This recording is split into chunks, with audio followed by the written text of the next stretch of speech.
शाहीन बाग के समय जब कुछ महिलाएं सड़कों पर थी तो अधिकांश लोगों ने उनका विरोध किया, उनको गलत बताया और तमाम तरह की अनैतिक टिप्पणियां की।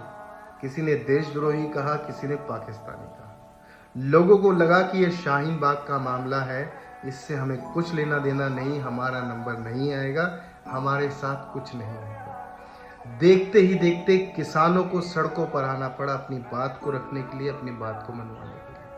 1 साल तक किसानों ने सड़कों पर संघर्ष किया। धूप, बरसात, जाड़ा, सर्दी, गर्मी, आंधी, तूफान सबका सामना करते हुए किसान 1 साल तक सड़कों पर बैठे रहे। 750 किसानों ने अपनी शहादत दी, तब जाकर कहीं उनकी बात को माना गया। लोगों ने इससे भी सीख नहीं ली। लोगों को तब भी लगा कि ये किसानों का मामला है, इससे हमें कोई फर्क नहीं पड़ता, हमें कुछ नहीं होगा, हमारे साथ कुछ बुरा नहीं होगा। देखते ही देखते जवानों की नौकरी पर संकट आया और जवानों को भी सड़क पर उतरकर अपनी बात रखनी पड़ी। हालांकि हुआ कुछ नहीं, लाठी डंडों से पीटकर उनको वापस भगा दिया और उनकी नौकरी को घटाकर केवल 4 साल कर दिया।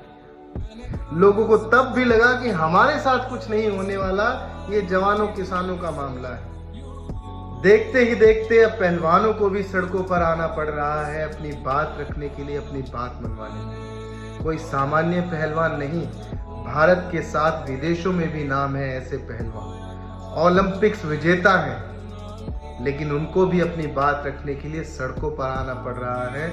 आंसू तक बहाने पड़ रहे हैं, लेकिन उनके आंसू तक पहुंचने वाला कोई नहीं। ताज्जुब की बात यह है कि इनमें से कुछ पहलवान ऐसे हैं जो शाहीन बाग के समय उस प्रोटेस्ट का विरोध करते थे, उसको गलत बताते थे, और आज अपनी बात रखने के लिए जंतर मंतर पर धरना देना पड़ रहा है, आंसू तक बहाने पड़ रहे हैं।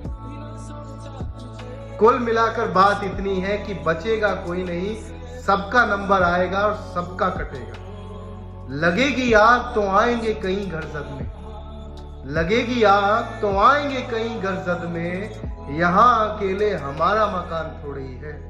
यदि आपको ये लगता है कि अब तक आपके साथ नहीं हुआ है और आगे होगा भी नहीं, तो ये आपकी सबसे बड़ी भूल और सबसे बड़ा भ्रम है। पहलवानों को भी ऐसा ही लगता था, उससे पहले जवानों को भी ऐसा ही लगता था, उससे पहले किसानों को भी ऐसा ही लगता था, बैंक कर्मियों को भी ऐसा ही लगता था, जिन कुछ खाता धारकों जिनका पैसा डूब गया उनको भी ऐसा ही लगता था। इसीलिए मैं कहता हूं कि किसी दूसरे की तकलीफ पर हंसिए मत, किसी दूसरे की तकलीफ पर बिना सोचे समझे कमेंट मत कीजिए। उस मुद्दे को समझिए और उनके साथ जुड़िए यदि मुद्दा सही है तो। इस देश को एक साथ जोड़ने के लिए एक साथ होने की आवश्यकता है। यदि आप किसान में, जवान में, पहलवान में बढ़ जाएंगे तो ये देश भी बढ़ जाएगा।